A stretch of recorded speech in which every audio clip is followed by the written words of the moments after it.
Hello, welcome to the channel Prapti's Holistic Homeo.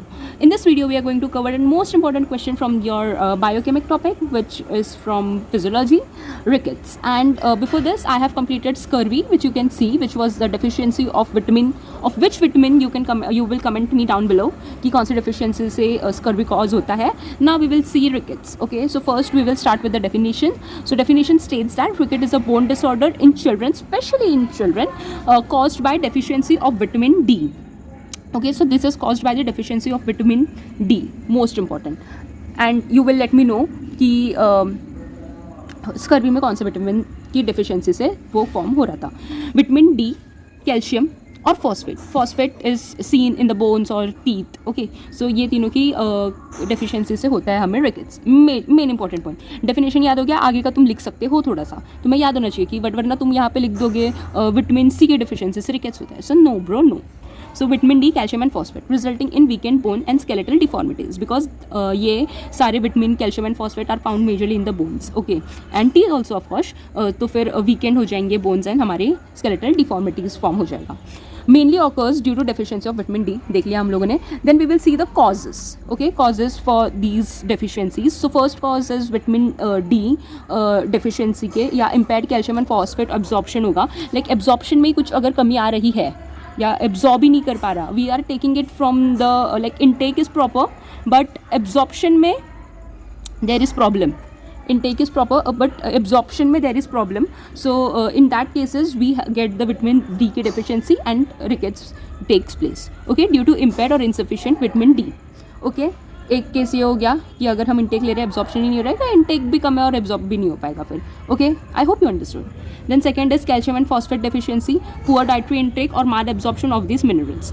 वही दिया है ओके कि अगर हमारे डाइट्री में ही हम नहीं लेंगे कैल्शियम एंड फॉस्फेट तो फिर डेफिशिएंसी हो जाएगी उस चीज़ की. Then genetic disorders, conditions that affect body ability process vitamin D और यूटिलाइज कैल्शियम फॉस्फेट.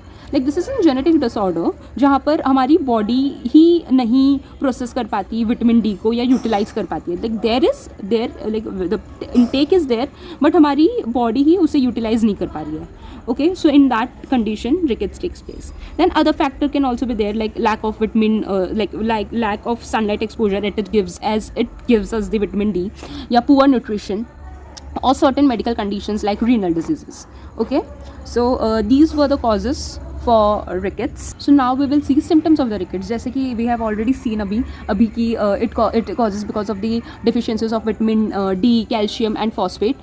So फिर अगर and it is very useful for our bone and teeth strengthening. So deformities like symptoms भी उसे से related होंगे. तो growth decay हो जाएगा, जैसे slower growth rate in affected children. So as it is majorly seen in the children, so फिर उनकी growth rate भी कैसे हो जाएगी, slower हो जाएगी. Then bone pain and tenderness. Okay, like particularly in leg, spine or pelvis. Okay, I hope you can see. Then next point is muscle weakness. So what is muscle weakness? So weakening of the muscles that support bone structures. So muscles will also get weakened जो कि bones को support करते हैं. Okay, then bone deformities like bowed legs, curvature of the spine and thickening of wrist and ankles.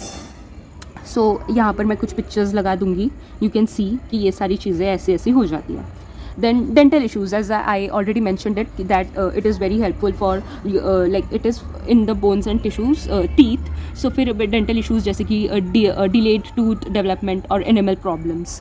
Okay, so ये dental issues भी होंगे इनमें. Then diagnosis, how you will diagnose that this is rickets. So first you will physical examination we will do of bones and muscle weakness.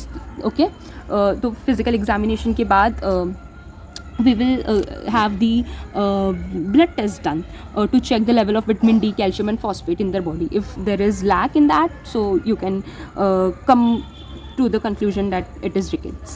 Then we can see x-rays, we can take out x-ray to detect bone changes or deformities. Then उसके बाद treatment, what what treatment you can do. So treatment में you can give dietary supplement if there is lack or there is less intake of vitamin D. So vitamin D, calcium, phosphate का हम supplement दे सकते हैं. Sunlight exposure, because as sunlight gives us the vitamin D. And orthopedic treatment. Okay, orthopedic treatment हम start कर सकते हैं. So this was all about the rickets, and as you can find that you may say that these are the very general topics and it is not very related to the physiology or biochemistry, but this is it which you have to write in your examination. You have to explain what is it and how it causes. So उसमें अभी तुमको कुछ दिखाना नहीं है कि आग किससे कॉज होता है, उसका साइन एंड सिम्टम क्या होता है, डायग्नोस क्या कर सकते हो, ये सारी बेसिक चीज़ें लिखनी है. मेन चीज़ उसका क्या है कि किस बायोकेम की वजह से वो कम होता है वो तुमको बताना है.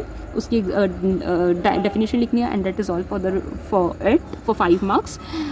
I hope it helped you all, and consider subscribing and sharing with your friends if you like it helpful. Thank you so much for watching.